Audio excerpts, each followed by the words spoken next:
Acompáñenme mientras exploro una civilización perdida bañada en sangre. A principios del siglo XVI, el Imperio Azteca llegó a ser el mayor imperio de todos cuantos habían gobernado Mesoamérica. Cuando los conquistadores españoles llegaron a México, escribieron en sus crónicas que los aztecas estaban llevando a cabo sacrificios humanos en una cantidad nunca antes vista. En una ocasión superaron las 80.000 víctimas en tan solo 4 días. Es un lugar sagrado. ¿Quiénes eran los aztecas? ¿Y por qué llevaban a cabo sacrificios humanos? ¿Arrancaban mi corazón aún latiendo y se lo mostraban al mundo? ¿Los relatos de los españoles eran exagerados o contaban la verdad? Para descubrirlo, analizaré las armas de esta nación guerrera. Usaré la ciencia forense para examinar los huesos mellados procedentes de tumbas aztecas. Y pondré a prueba algunas de las leyendas de sacrificios de sangre. Estamos buscando la verdad y llegaremos hasta donde haga falta para encontrarla. ¿Oyes eso? Eso es el hueso.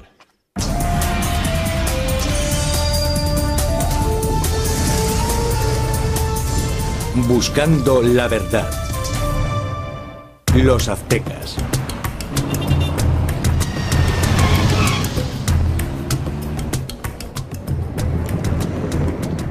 Esto es la Plaza del Zócalo.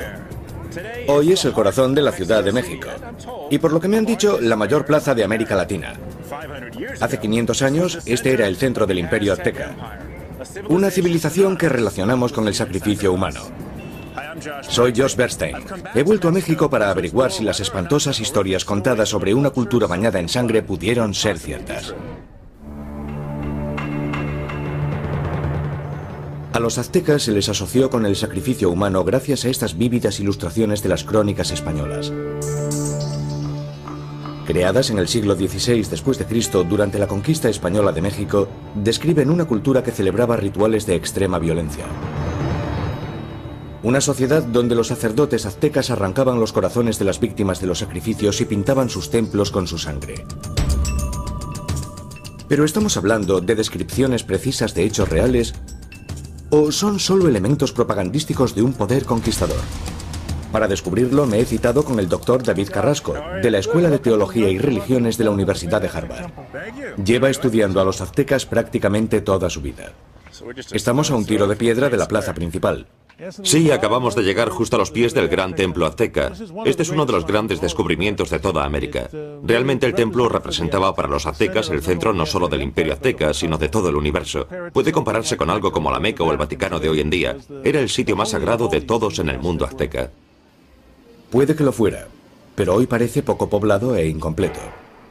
¿Hoy solo queda esto? Es lo único que queda porque cuando los españoles llegaron consideraron esto una casa de ídolos demoníacos y al edificio en sí como un edificio maléfico.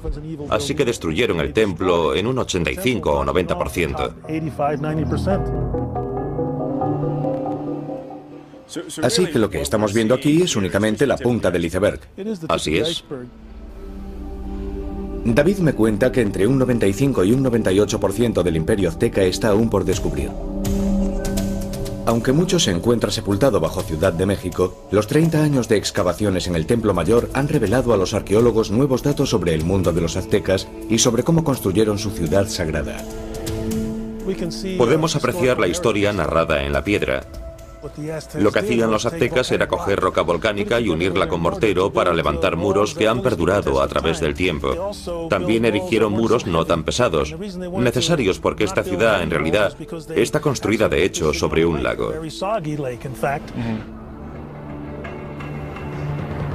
¿Por qué sobre un lago? Podemos encontrar la respuesta en los iconos de la bandera mexicana. De acuerdo con la leyenda azteca, estos iconos provienen de unas antiguas y divinas instrucciones. Los aztecas debían emigrar y reinstalarse construyendo una nueva capital en el lugar donde vieran un águila posada en un cactus comiendo una serpiente. Y ese lugar resultó estar en el medio de un lago. Gracias a habilidosas técnicas, los aztecas convirtieron el pantanoso suelo en tierra firme edificable. Llamaron a su nueva ciudad Tenochtitlán, y esta creció hasta convertirse en una próspera metrópolis. En su mejor momento, a mediados del siglo XV, albergaba a 250.000 habitantes, tantos como cualquier ciudad europea de la época. Cuando Hernán Cortés y los conquistadores españoles pusieron sus ojos por primera vez en la capital flotante, pensaron que estaban soñando. Pero mientras Cortés y su ejército entraban en la ciudad, el sueño se fue convirtiendo en pesadilla. De acuerdo con sus crónicas, la capital azteca era una ciudad donde los ritos de gran violencia estaban a la orden del día. David nos explica que el tema del sacrificio humano es hoy en día un tema de conversación muy delicado para la mayoría de los mexicanos. Ponen en duda la precisión de los relatos de los españoles. De todas maneras, la arqueología ha sacado a la luz algunas verdades irrefutables e incómodas. Este es el recinto de los guerreros águila. Entramos en una sección del Templo Mayor para ver el lugar donde los guerreros aztecas se preparaban ritualmente para la batalla. En el mundo azteca había dos tipos de héroes militares. Unos eran los guerreros jaguar, pero los más poderosos eran los guerreros águila. Las excavaciones del Gran Templo nos condujeron al descubrimiento de este lugar donde se iniciaba a los guerreros águila. David me cuenta que no mucho tiempo atrás los arqueólogos llevaron a cabo un análisis químico del suelo del recinto de los guerreros águila. Lo que hallaron en esta parte del templo fue asombroso. Encontraron restos de sangre. ¿Encontraron sangre aquí en el suelo? Significa que seguramente los guerreros que se iniciaban hacían ofrendas de sangre aquí. ¿Con su propia sangre? Pues sí. David dice que el sacrificio estaba muy enraizado en la vida de los aztecas. Eran gente acostumbrada a realizarse sangrías, también llamadas autosacrificios. En esta misma habitación, los guerreros, usando hojas de obsidiana y espinas de cactus, hacían sangrar sus brazos, dedos y muslos como ofrenda para los dioses. Pero David nos cuenta que este era tan solo un pequeño porcentaje de las ofrendas de sangre que se realizaban. La mayoría de la sangre derramada en el Templo Mayor procedía de los enemigos de los aztecas. Los motivos para los asesinatos eran, dice, en parte religiosos y al mismo tiempo una terrorífica exhibición de poder político. Una vez al año se realizaba un importante sacrificio aquí, en el Templo Mayor. Consistía en traer guerreros enemigos de otras comunidades y sacrificarlos en una ceremonia llamada la fiesta de la desolladura de hombres. La fiesta de la desolladura de hombres. Exacto. Se les subía por las escaleras y se les colocaba arriba, para que los jefes de sus propias comunidades... Así que traían a los jefes de sus rivales, a sus enemigos hasta aquí para ser testigos de esta ceremonia. Sí, en este caso el sacrificio era una declaración política. Esto es lo que pasa si nos desafiáis, si no pagáis el tributo, si no mantenéis nuestras alianzas. Esto es lo que pasará. Parece que existía una gran complejidad. Es como si la guerra, el derramamiento de sangre y la política formaran parte de la vida diaria de los aztecas. David me cuenta que existe otra prueba fundamental de la gran importancia que tenían las ofrendas de sangre en sus creencias religiosas. Para echarle un vistazo más de cerca, David y yo nos dirigimos a través de la ciudad hacia el Museo Nacional de Antropología. Estamos ante una de las mayores imágenes de la noción azteca del universo. Es una de las obras maestras de la escultura mundial. La piedra del sol azteca se descubrió en 1790 en la plaza del Zócalo, cerca del Templo Mayor. Esta piedra, maravillosamente tallada, mide 3,60 metros de diámetro y pesa alrededor de 24 toneladas. Aunque nos solemos referir a ella como el calendario azteca, David nos cuenta que ese es un error. Así que, cuando los arqueólogos descubrieron esta piedra, pensaron que demostraba la complejidad de la astronomía azteca. En parte eso fue lo que pensaron y siguió siendo un misterio durante muchos años, pero cuando los arqueólogos y los astrónomos empezaron a estudiarla, se dieron cuenta de que no era una carta astronómica, sino una piedra de mitos, o sea, estos son mitos tallados en piedra. Y dime, ¿qué historia es la que se narra aquí? Esto se llama el mito de los 5 soles. Nos cuenta que el universo ha pasado por 4 períodos anteriores al período azteca, y cada uno de esos períodos está en cada uno de los cuadrados. Pero lo que tenemos ahora es la era azteca, la era del movimiento, y aquí está el dios del sol con una lengua de hoja de obsidiana que representa que se le deben hacer sacrificios de sangre para darle energía para moverse a través de los cielos. David explica que el significado cultural de la lengua de obsidiana no debe infravalorarse. Esta hoja es similar a la que utilizaban los sacerdotes aztecas para abrir el pecho de las víctimas de sacrificios y extraer sus corazones. El simbolismo que se extrae de la piedra del sol nos cuenta que los aztecas creían que sus dioses les exigían carne humana para que el sol saliera cada día. Debían seguir alimentando al sol, seguir pagando la deuda vitalicia que habían contraído. David me cuenta que, además de las crónicas o códices españoles, también contamos con algunas fuentes de origen azteca. Curiosamente, son bastante menos horripilantes que los relatos españoles, pero tampoco dejan lugar a dudas en cuanto a que el sacrificio era parte estructural de la vida azteca. La mayoría de la gente desconoce que hay 15 libros pictóricos datados antes de la llegada de los españoles y que sobrevivieron a la conquista. Y si los estudiamos, podremos ver imágenes de sacrificios, dioses sacrificándose a sí mismos, seres humanos y animales sacrificados. Es lo mismo representado por los implicados, los aztecas, y por observadores externos, los españoles. Exacto, y lo que debemos hacer hoy en día es juntar ambas visiones para llegar a la versión más precisa de la violencia ritual en el mundo azteca. A continuación, me tumbaré sobre la piedra de sacrificios. ¡Atlatl fuera! Y probaré con mis propias manos las armas de guerra aztecas. Estoy en Ciudad de México investigando las pruebas de sacrificios en masa en el mundo azteca. Hasta ahora he aprendido cómo construyeron el imperio más poderoso de Mesoamérica y una impresionante capital en el medio de un lago. Pero también existe un lado oscuro. Los aztecas creían que sus dioses necesitaban una dieta continuada de carne y sangre humana. Y los relatos españoles nos describen una cultura que celebraba rituales violentos en un grado casi inimaginable.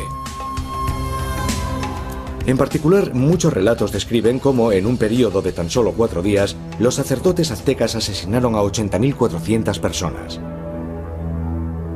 ¿Pero ocurrió todo esto de verdad? Para descubrirlo, estoy viajando hacia otro templo azteca, a unos 13 kilómetros al noroeste del Templo Mayor. Estamos en la zona arqueológica de Santa Cecilia, Acatitlán. El doctor David Carrasco, de la Facultad de Teología y Religiones de la Universidad de Harvard, ha estudiado las creencias religiosas de los aztecas durante más de 30 años. Los aztecas adoraban a más de 100 dioses, muchos de los cuales exigían algún tipo de ofrenda de sangre. Y era en templos en forma piramidal como este donde los dioses recibían sus sangrientos sacrificios.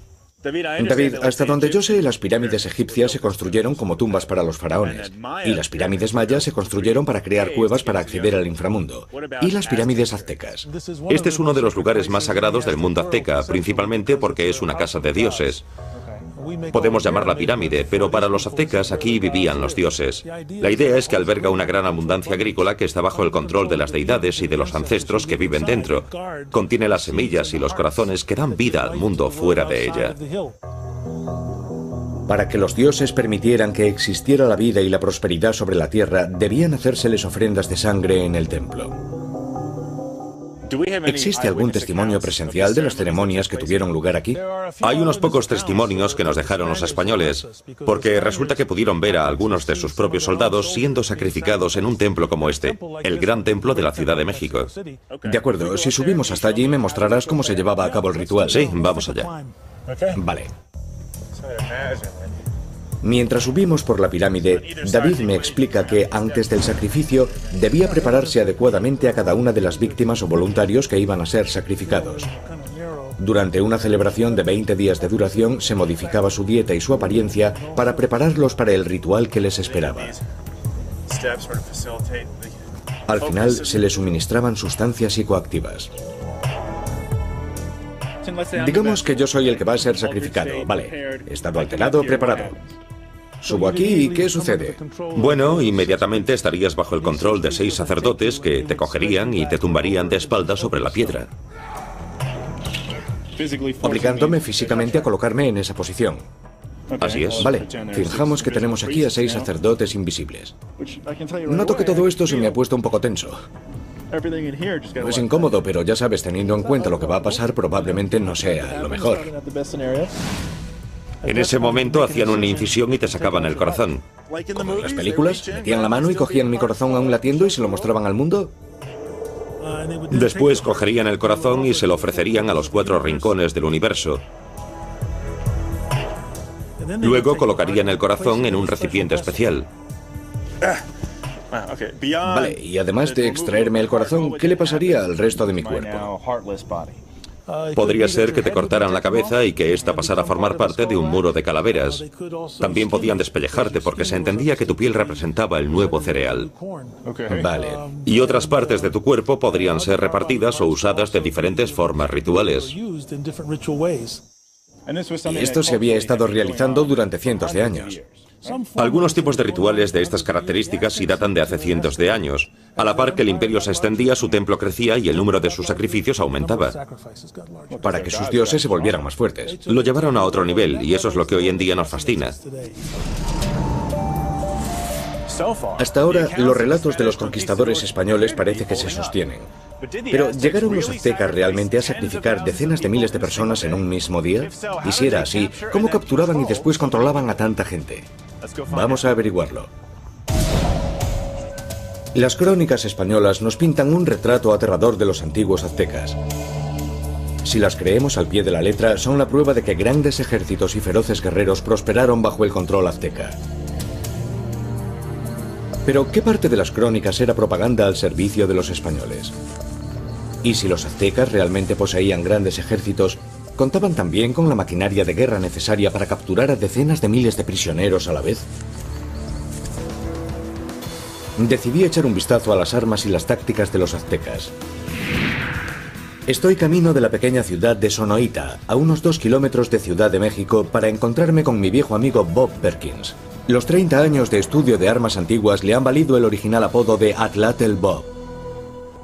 Hola, Bob. Hola, Josh. ¿Qué tal estás? ¿Cómo demonios estás tú? Encantado de verte de nuevo, ha pasado mucho tiempo. Encantado igualmente. Y me has traído un montón de cosas interesantes. Sí, te he traído algunos atlatl y dardos. Bien. Para que juguemos un poco aquí.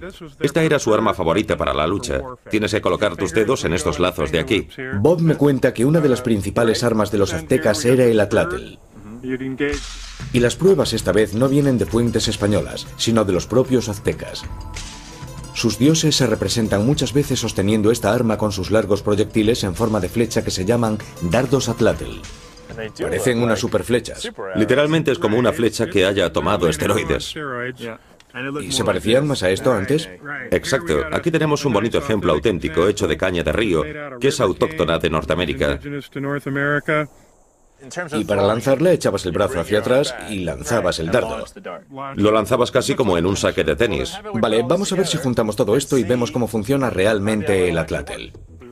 Siempre hay que tener cuidado con estas mortíferas armas. Te haré una pequeña demostración de hasta dónde pueden llegar estas cosas. Puedes alcanzar el kilómetro fácilmente. Y lo hace a unos 35-40 metros por segundo, o sea, a unos 130 kilómetros por hora. Sin duda, estos proyectiles de larga distancia podrían ser un gran problema para aquellos a los que iban dirigidos. Vale, ¿a dónde lo lanzo? Ahora me toca a mí lanzar el atlatl. Una vez que lo mueves, el impulso lo coloca en su sitio. ¿Sí? Atlatl fuera.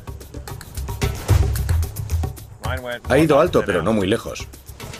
Mis primeros intentos para disparar este dardo letal son, bueno, patéticos. Y supongo que, como cualquier arma, con el tiempo el cazador o el guerrero perfeccionaría el tiro en cuanto a distancia y también a control. Exacto.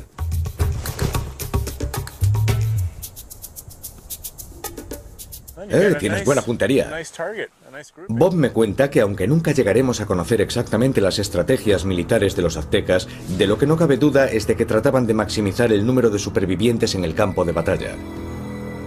Su objetivo era capturar a sus enemigos para los futuros sacrificios a sus dioses.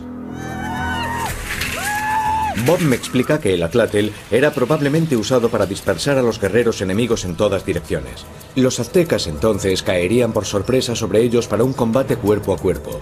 Pero cuando luchaban de cerca, los aztecas contaban con un arma alternativa muy diferente. Se llamaba el macahuitl o macana. Esto que tenemos aquí es un macahuitl 101. Así es, era su arma de infantería estándar. Básicamente es un tipo de pieza de madera en forma de remo con ranuras en ambos lados, donde fijaban estas hojas de obsidiana con brea de pino a lo largo del borde. De acuerdo, hagamos un macahuitl. Antes tenemos que calentar la brea de pino. Muy bien. Así que, brea de pino, cera de abejas y carbón. Así es. Calentarla hasta que sea como una sustancia viscosa líquida y así se convierte en una resina epoxídica. Esto es resina epoxídica primitiva. Manténla firme. La combinación de madera recia, brea negra y hojas afiladas hacían del macahuitl un arma de guerra intimidatoria. Tiene un aspecto feroz, ¿eh? ¿Pero era el macahuitl tan intimidante para que los enemigos de los aztecas se rindieran antes de luchar? ¡Ten cuidado! El arma del soldado de a pie para el ejército azteca. Esto es de fabricación estándar. Aquí tienes, pequeño saltamontes. Hoy te convertirás en un hombre. Gracias. Tengo un macahuitl. Bob ha colgado unas cuantas sandías para que podamos probar el filo del arma.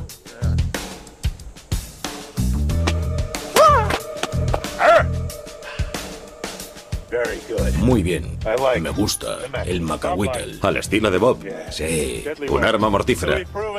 Hemos demostrado que esta afilada arma puede con una sandía, pero no vamos a limitarnos tan solo a unos trozos de fruta. ¿No? Tenemos carne. Tenemos carne. Un montón de carne y huesos. Carne y huesos. Fíjate. Sí. Aquí tienes un gran pedazo. ¿Dónde le doy, Bob? ¿Aquí? Tú tienes el macahuitl, estás al mando. Muy bien. Allá voy.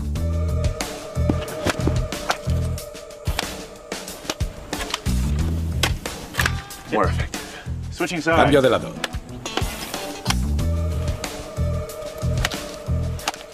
Ya no hay duda de por qué algunos de los enemigos de los aztecas preferían rendirse en la lucha. Esto es el hueso. Eficaz, ¿no crees? Un poquito. ¿Un poquito? Así que el atlátl y el macahuitl eran unas armas de guerra muy eficaces. Pero, ¿qué hay de la cantidad de gente que se necesitaba para llevar a cabo esos enormes sacrificios? La cosa consistía en llegar y atacar, retirarse, golpear de nuevo por otro lado, pero eran simples maniobras. Y una vez que la otra parte descubría que toda resistencia era inútil, empezaban a rendirse. Bob me cuenta que preferían minimizar las bajas en el campo de batalla. De hecho, los guerreros recibían incentivos especiales y volvían con cuerpos vivos que serían destinados a los sangrientos altares que alimentaban a sus dioses. Cuantos más prisioneros trajeran de vuelta para el altar de sacrificio, más subía su rango. De hecho, podían pasar de ser unos plebeyos a formar parte de la nobleza a través de su habilidad y de sus proezas en la batalla. ¿Y sabemos con qué frecuencia entraban en batalla? Los aztecas estaban en un constante estado de guerra. Era una sociedad completamente guerrera. Bob dice que los aztecas incluso libraban batallas con el único propósito de conseguir víctimas para sus sacrificios.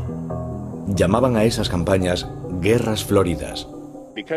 Debido a que estaban siempre en guerra, podían contar con un flujo ininterrumpido de víctimas. Sí, esa era su vida, así es como eran. Esa era su cultura. Así que es posible que el número de sacrificados fuera real. A continuación, ¿cómo controlaban los aztecas a sus cautivos? Y algo acerca de la vida más allá de la muerte al estilo azteca. Estoy en México investigando los relatos españoles sobre los sacrificios humanos de los aztecas. Mientras yacía sobre un altar del templo aprendí cómo mataban a sus víctimas y cómo ofrecían sus corazones a los dioses aztecas. ¿Arrancaban mi corazón aún latiendo y se lo mostraban al mundo? También empuñé las armas de los guerreros aztecas. Tenemos carne. Tenemos carne. Y descubrí por qué rendirse cuando lo que te espera es ser sacrificado puede ser preferible que luchar a muerte. Pero ¿pudieron los aztecas realmente llegar a reunir 80.400 prisioneros en su capital Tenochtitlán para llevar a cabo un sacrificio masivo de 4 días de duración? ¿Y cómo pudo una sola ciudad controlar a tantos prisioneros, especialmente cuando lo que pretendían era matarlos? Las respuestas de nuevo pueden estar en las imágenes que los propios aztecas nos dejaron. Muchas veces dibujaron una copa blanca espumeante en manos de un sacerdote azteca que contiene una bebida embriagante utilizada para subyugar a sus víctimas humanas antes del sacrificio. Este ha sido el tema de investigación de un estudioso estadounidense. Es el Dr. Robert Bay. Es un etnobotánico estadounidense que ha investigado la flora de México durante más de 30 años. Nos dirigimos en coche hacia una ladera sobre la ciudad de Toluca, a 1 hora y media de distancia de Ciudad de México en dirección oeste. Bob me cuenta que la bebida blanca espumosa representada en los códices aztecas se llama pulque. Y el pulque todavía se fabrica en México hoy en día. El pulque se produce solo en áreas rurales a partir de la fermentación rápida del maguey. Hola, don Juan. ¿Cómo está? Quiero presentar a Josh. Su nombre científico es ágave y el nombre común es maguey. Existen cerca de 140 especies en México y 8 o 10 se utilizan específicamente para la producción de pulque.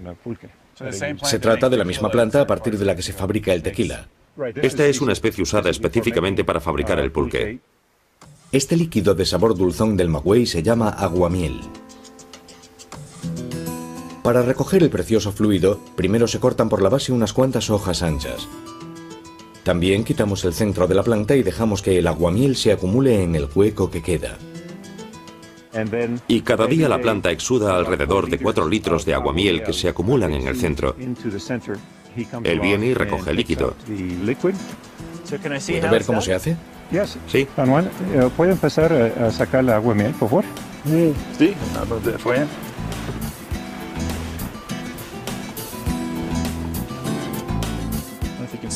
No sé si pueden verlo, pero la botella se está llenando. Dependiendo de su tamaño, una planta puede exudar aguamiel diariamente durante 4 meses. Aquí tenemos el aguamiel. Exacto. Y después de succionarlo, lo va a meter en ese pequeño depósito. Lo va a meter ahí, eso es rápido. Siguiente fase, convertir el aguamiel fresco en una espumosa bebida de pulque. Dejaré que nos guíe. Para hacerlo, nos dirigimos a la casa de Don Juan para ver cómo se hace. Aquí es donde se fabrica. Aquí es donde se fermenta. Cuando vuelve del campo lo que tiene es aguamiel y lo que hay que hacer es echarla sobre el líquido que ya ha estado fermentando los días anteriores. Y una vez que el aguamiel recogido llene ya este barril, ¿cuánto tiempo lo tiene que dejar fermentar? Aquí a la gente le suele gustar el pulque suave, así que lo dejan alrededor de un día. Otros pulques pueden llegar a fermentar hasta unos 7 días, una semana entera. Ahora se llama aguamiel. Sí, aguamiel. Y al día siguiente se convierte en pulque. En pulque. Muy bien, probémoslo. Aquí podemos ver el pulque con la espuma blanca por encima. Sí. Definitivamente sabe a levadura. Puedo notar cómo se está produciendo la fermentación. Pero no sé a qué sabe en comparación con otras bebidas. Es algo como... Podría saber como una cerveza ligeramente malteada. Muy ligeramente. Podría volverse más fuerte dejándola fermentar más tiempo, hasta los 7 días en que alcanza el máximo de alcohol. Podría llegar al 45%. Así que un par de vasos de pulque moderno podrían alegrarnos un largo día, pero no nos podría poner en disposición para ser sacrificados. De acuerdo con Robert, el pulque azteca era un poco más fuerte. Así que el pulque formaba parte del rito para alterar la condición psíquica de la víctima. Correcto. Por una parte tenemos el alcohol que inhibiría el sistema nervioso central, pero también se fabricaban ciertos pulques divinos utilizando diferentes tipos de hierbas que alterarían aún más ese estado mental. Así que lo que nosotros estamos bebiendo es solo un tipo de pulque. Esta es la forma pura que no ha sido alterada. Salud. Bob me cuenta que los sacerdotes aztecas le echaban hierbas al pulque para aumentar el efecto alucinógeno en sus víctimas de sacrificios antes de que llegaran al altar. Para saber más sobre esas hierbas, volvemos a Ciudad de México para acudir a un mercado de hierbas muy especial. Aquí todavía podemos encontrar algunas plantas alucinógenas usadas en su día por los sacerdotes aztecas. Aquí tenemos una selección de hierbas. Sí, tenemos hierbas que vienen de todas partes del país y también de otras partes de Mesoamérica. Bien. Existen alrededor de 60 o 70 especies de plantas que se utilizaron para fabricar diferentes brebajes destinados a los participantes en los sacrificios humanos. Para aturdir de verdad a la gente, especialmente a las víctimas de sacrificios, para que fueran más sumisas. Tenemos aquí una planta muy peligrosa, se llama toloache y se utiliza para anestesiar el sistema nervioso. ¿Puedo cogerla? Yo no la tocaría porque es muy peligrosa. De hecho, es uno de los motivos por los que la gente se vuelve loca en México. ¿Solo por tocarla? Solo por tocarla. ¿Tú la estás tocando? La llevo tocando durante 35 años, así que la gente ya cree que estoy loco. Entiendo. El toloache también se conoce como datura y debe ser manejada con mucho cuidado. Nunca pensé que podías volverte loco por tocar simplemente una planta. Siempre me he preguntado, cuando oigo hablar de este tipo de cosas, cómo se llegaron a descubrir sus efectos. Es como si alguien alguna vez la hubiera comido y después de un pequeño viaje hubiera vuelto y hubiera dicho, chicos, tenéis que probar esto. Exacto. Si alguien quisiera alterar el estado mental de otra persona, con esto lo conseguiría. Esta sería una de las mejores plantas para conseguirla. La dejaré en su sitio antes de volverme loco. Bob ha analizado los códices aztecas meticulosamente. Cree que sus sacerdotes conocían las propiedades psicoactivas y medicinales de muchas plantas. De hecho, dice que sus conocimientos eran inconmensurables. En uno de sus códices incluían 3.500 plantas medicinales y hoy en día aún no hemos descubierto ni un tercio de ellas. Impresionante. Estos datos son muy representativos. Los aztecas poseían métodos para incapacitar química y psicológicamente a un gran número de prisioneros antes de su sacrificio. ¿Pero hasta el punto que afirman los españoles? A continuación, un muro de calaveras humanas. Y nuestra primera prueba sólida de un sacrificio humano en masa.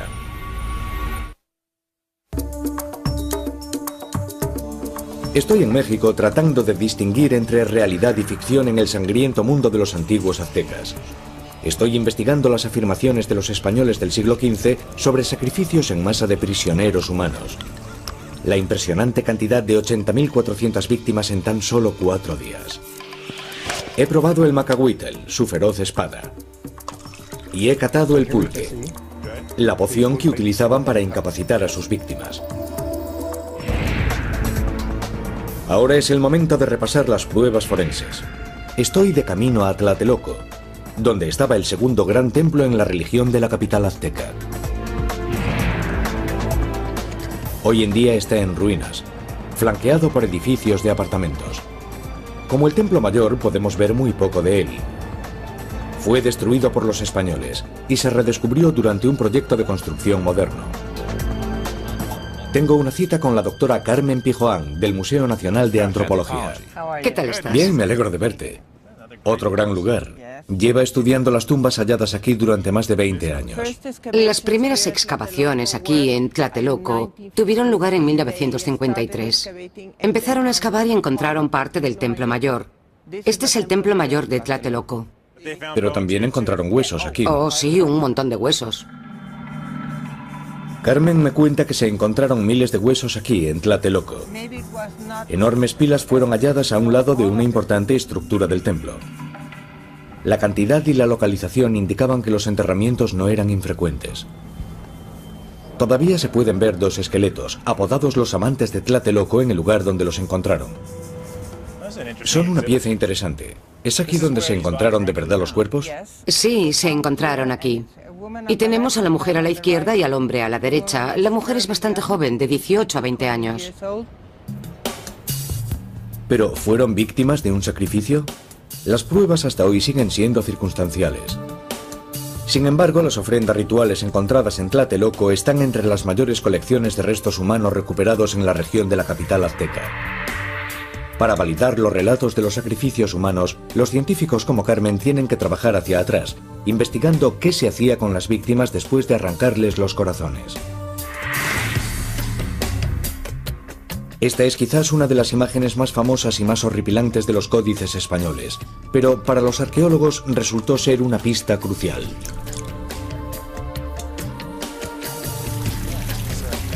Para descubrir por qué, Carmen me invita a volver a su laboratorio en el Museo Nacional de Antropología. Todas estas cajas contienen esqueletos de diferentes partes de México. Cráneos. Puedes dejarlo aquí. ¿Estas vienen de donde acabamos de estar? De Tlatelolco, sí. Estas calaveras son del Zomplatili, que es el muro de calaveras. Y en Tlatelolco se encontraron 170 calaveras procedentes del Zomplatili.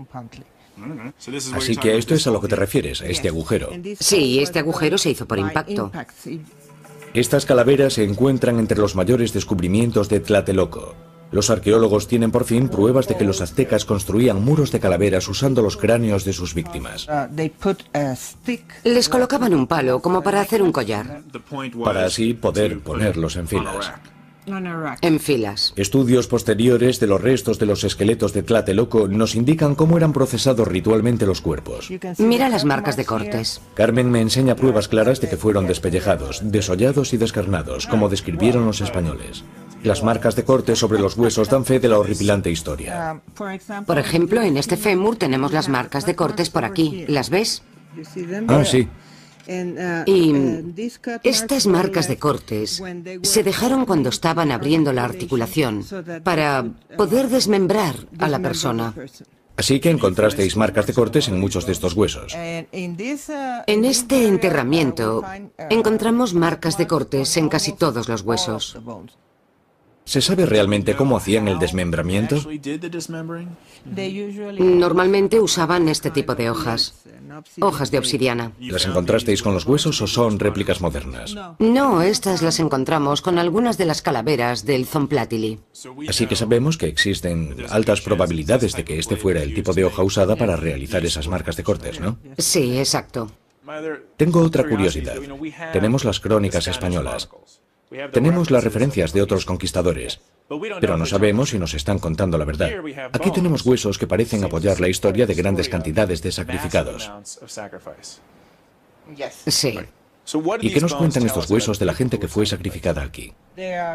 Son gente muy joven, y el 75% son hombres y el 25% mujeres.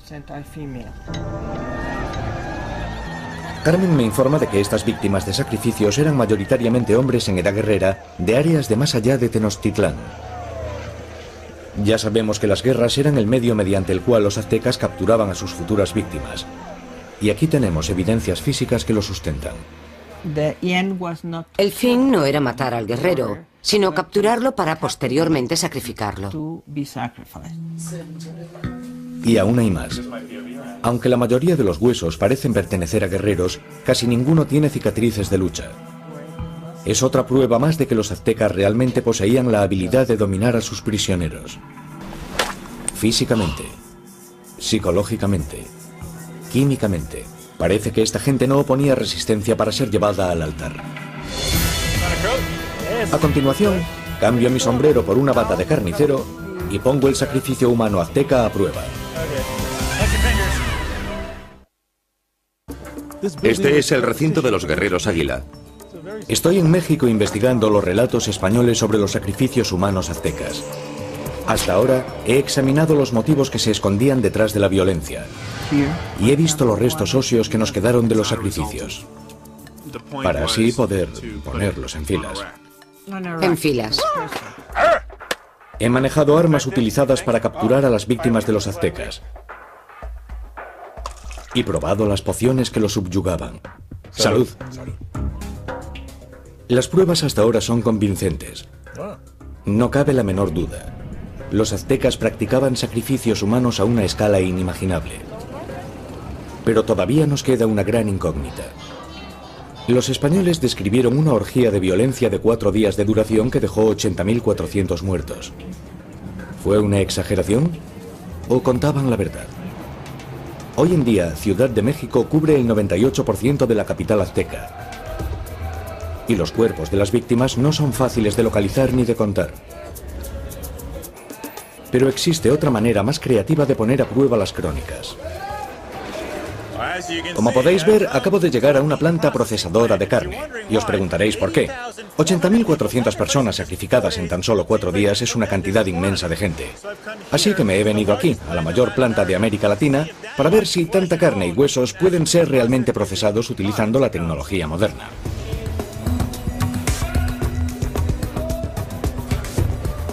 Para echarme una mano en este inusual experimento. Es un sitio grandísimo. He quedado con el Dr. Manuel Aguilar de la Universidad Estatal de California en Los Ángeles.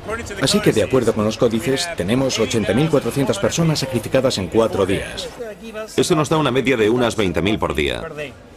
¿Cómo se compara esa cifra con las de la planta procesadora? Las instalaciones que tenemos ahora mismo procesan unas 375 vacas por hora. 375 por hora. Así que si extrapolamos y calculamos y nos imaginamos que trabajan 24 horas, eso nos daría 9.000 vacas al día. Por lo que una planta procesaría 9.000 vacas al día si trabajara 24 horas seguidas. Así es, 24 horas. 24 horas seguidas, 20.100 personas en los sacrificios aztecas.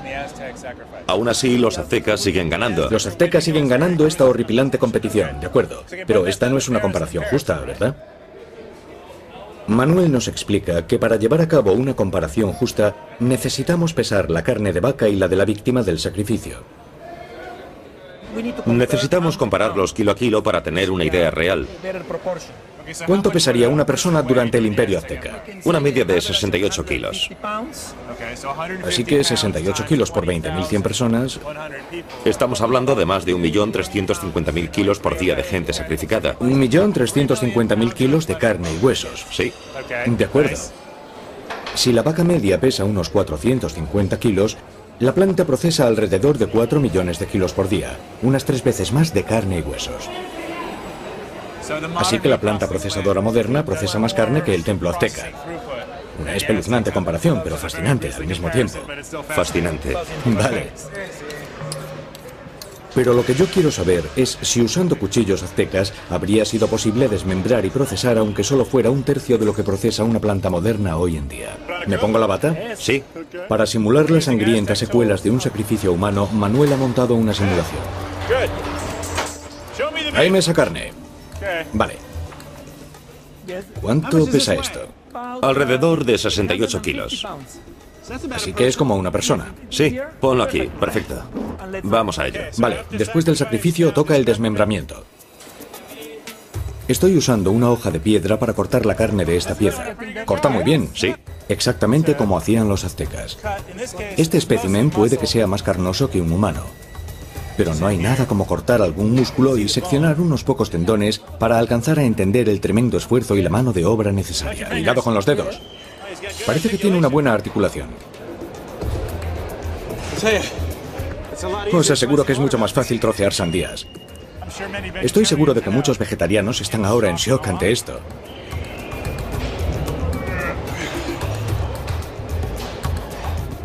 Y pido perdón a todos los carniceros del mundo por este desastre. Dado que está claro que no soy carnicero y no tengo la destreza quirúrgica de los aztecas, decido acabar el trabajo con algo de tecnología moderna. Y recordad, esto es solo parte de un cuerpo. Los aztecas tuvieron que procesar más de 20.000 al día. Lo has conseguido. De acuerdo. Mucho trabajo. Mucho trabajo y muy intenso. Sí, muy duro. Manuel me cuenta que es posible que los aztecas poseyeran los medios y la mano de obra necesaria para reunir a 80.000 personas.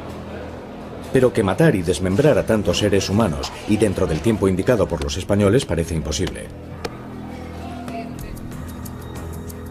Los aztecas habrían tenido que sacrificar una víctima cada 2 minutos en cada uno de sus 19 templos principales, sin parar en todo el día. Y durante 4 días seguidos. Por lo tanto, Manuel opina que algunos de los códices españoles pueden considerarse más realistas que otros. Hay 3 códices que coinciden en el número de 80.400 personas. Otra fuente dice 60.000. Y el códice Teleriano Remensis dice 20.000. Así que incluso encontramos discrepancias entre códices. Sí, porque de 80.000 a 20.000 en 4 días es una gran diferencia. Manuel nos explica que 20.000 sacrificios en 4 días nos darían 6 minutos para cada sacrificio. Sigue siendo todo un reto, pero está dentro de las posibilidades. ¿Tú crees que 20.000 personas en 4 días es el número máximo posible? Sí, si pensamos que los 19 templos trabajaban juntos. Manuel dice que en lo que respecta a las crónicas españolas y su relato sobre los sacrificios aztecas, es importante no tomarse los números al pie de la letra. Por ejemplo, un soldado español insistía en afirmar que contó 136.000 calaveras en el muro de calaveras principal de Tenochtitlán. Imagínate, sería similar al Empire State Building para alcanzar esa cantidad. No creo que tuvieran tiempo en medio de la conquista y de las batallas para pararse a contar calaveras. Entonces lo de 20.000 u 80.000 fue escrito para conseguir un efecto dramático, no para ser interpretado como que se había matado a ese número de personas en tan pocos días. Exactamente. La mayoría de los arqueólogos están de acuerdo hoy en día en que los relatos españoles exageraban. y en que es imposible conocer el número de humanos que llegaron a sacrificar los aztecas. Sin embargo, cualquiera que fuera el número exacto, las imágenes y el alcance de la violencia ritual de los aztecas y sus matanzas en masa todavía nos horrorizan hoy en día. Puede que la sangre sobre sus altares no alimente ya a sus dioses, pero sin duda alimentará nuestra imaginación en los siglos venideros.